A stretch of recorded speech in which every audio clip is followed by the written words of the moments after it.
Hello students, welcome back to our economics class. Today we are going to discuss all the 2 marks topics from unit number 1. Today's topic is all about 2 marks answers from the unit number 1, that is economic growth and economic development. So before starting the concept of 2 marks, your mindset should be very simple, that these all answers are very easy and I can do it. Just keep 2 things in your mind. All these answers are very easy and I can do it. This thing should be there in your mind. In each definition, you need to learn. You need to learn orally for 5 times and at least write without seeing for 3 times. If you do like this, then you will be perfect in 2 marks, or else if you learn one and you go to next, till that you will forget the first one. These things are going to happen. First of all, for 2 marks, you need not require much efforts and skills, because the answer will be just very short. In 2 to 3 lines, you will get the definition. But the thing is, to remember that 2 to 3 lines exactly, it requires some smartness. For that, what you need to do, when I explain it, listen it carefully. And after that, when I repeat it, you try to repeat with me 2 to 3 times. Once one definition is completed, pause it and read it 3 times to 5 times till you get without seeing. Then write in your book with seeing 3 times and 1 time without seeing. If you follow this, you will be extremely perfect in all the concepts. So let us start with the first definition, that is economic growth. First concept is economic growth refers to increase in real output of goods and services in a country. What is economic growth? It refers to increase in real output of goods and services. Just one line. What all the goods, what all the services which you are producing in a country, if it is increasing, then the country's economic growth will be high. For example, in India, if the total output means the real output. Which output? Real output of all the goods and services. If it is increasing, then I can say that India's economic growth is high. Alright, a country's what is economic growth? It refers to increase in country's real output of goods and services.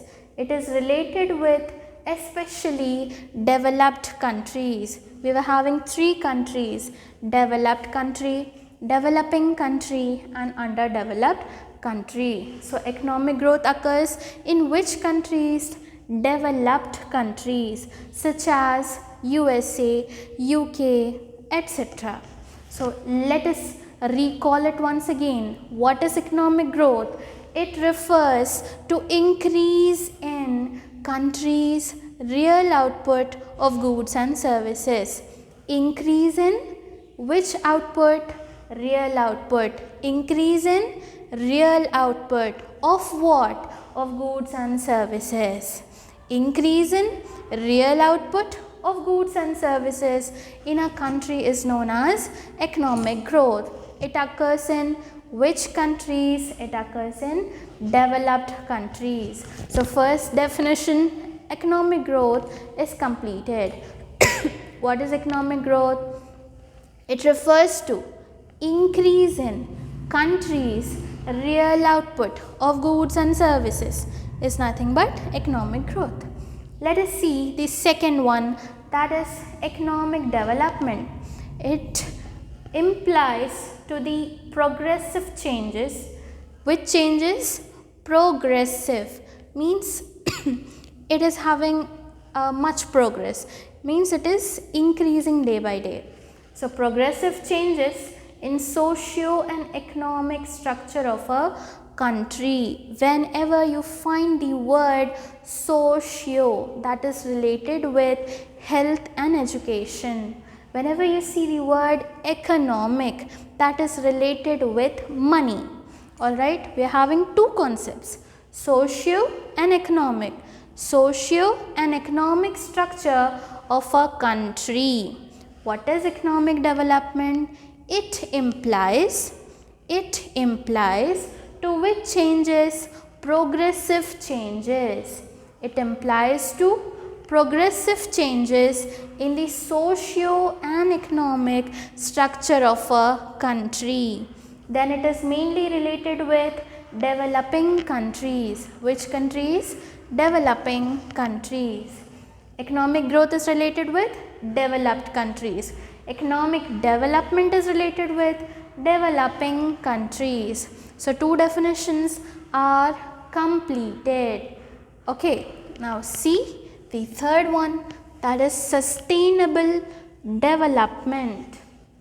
Means without compromising anything, you need to leave something for the coming generations. For example, while washing your face in morning, we open the tap in a high frequency. Alright, the water will be wasting a lot. Till you apply the soap on your face, the tap is still open, right? So water isn't getting wasted? Yes. So if present generations are wasting the resources, then what will be left for the future generations? You won't have enough resources for your future. So what we need to do? We need to conserve everything. We need to reuse it. We need to recycle it. That is all nothing but sustainable development in simple words. Now let us see, according to economics, what is the definition? The development that meets the needs of present generation. Whatever the needs are there for present generations without compromising the ability of future generations to meet their own needs. This is the exact definition. Let us read it once again. The development that meets the needs of present generation. The development that meets the needs of present generation without compromising the ability of future generations, to meet their own needs. Alright, the development that meets the needs of present generation without compromising the ability of future generations is nothing but sustainable development. I just guarantee you, if you read it 5 times with seeing and then write it, for sure you will get this definition. So how many are done? 3 are done. Let us see the fourth one. Self-reliance. Self means you need to do work on your own, alright, without depending on anyone. That is called as self-work. Am I right? So self-reliance. Reliance means dependence. You need to depend on yourself. You should not depend on someone else. Let us see the definition. To stand on one's own leg. Self-reliance means to stand on one's own leg. To stand on our own legs means to be independent. You should not depend on someone else. In Indian context, dependence of foreign aid should be as minimum as possible. Aid means what? Help. You should not depend much on foreign countries. Your dependence should be as minimum as possible. So that is nothing but self-reliance. What is self-reliance? It means to stand on one's own legs.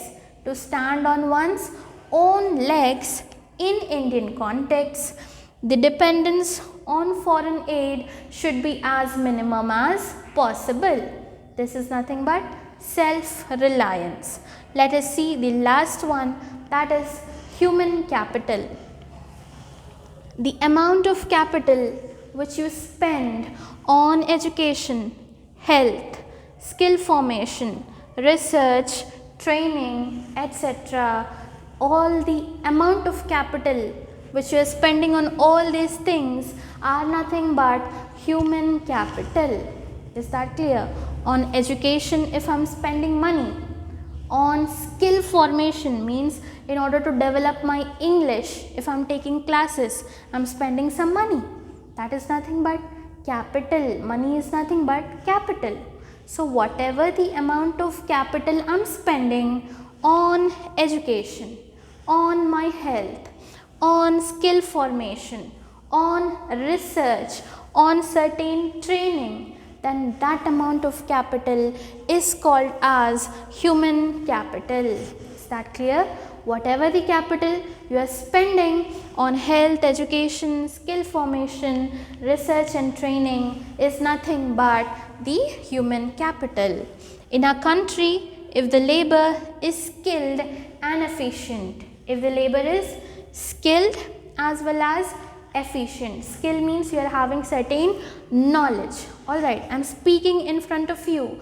Why? Because I am having certain skills on this subject. Alright, skills means knowledge. Efficient means you are capable of. Alright, if I ask you to draw a house in your notebook, then if you are able to draw, then you are capable. If you are not able to draw, that means you are incapable. Alright. So, if a labor in any country, if a labor is skilled as well as efficient, then the contribution to growth will be high. If I am having good labor who is having good skills, who is having good capability to do the work, then obviously my growth will be high. So this is nothing but human capital. Total, we have discussed 5 definitions. The first one is economic growth. Let us recall it finally just for one times with full concentration. The definitions are very easy. Please try to read it again and again. So let us start. Economic growth refers to increase in real output of goods and services. It is related with developed countries. Economic development. It implies to progressive changes in the country's socio-economic structure.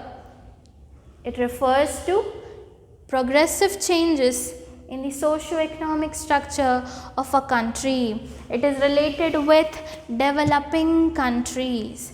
Coming to next one, sustainable development. The development that meets the needs of present generation without compromising the ability of future generations to meet their own needs is called sustainable development.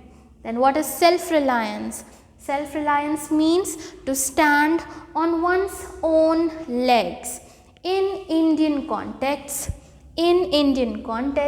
dependence on foreign aid should be as minimum as possible. Dependence on foreign aid should be as minimum as possible. The last and final 5th one is human capital. The amount of capital which we spend on health, education, skill formation, research and training is known as human capital. In a country, if a labor is skilled as well as efficient, then the contribution to growth will be high. So all the 5 concepts are completed. Please do continuous revision. Read it for 5 times, write it for 3 times. You'll be very perfect. So see you in the next class with the continuation of next definitions. Till that, stay healthy, stay safe, and please work hard and keep practicing.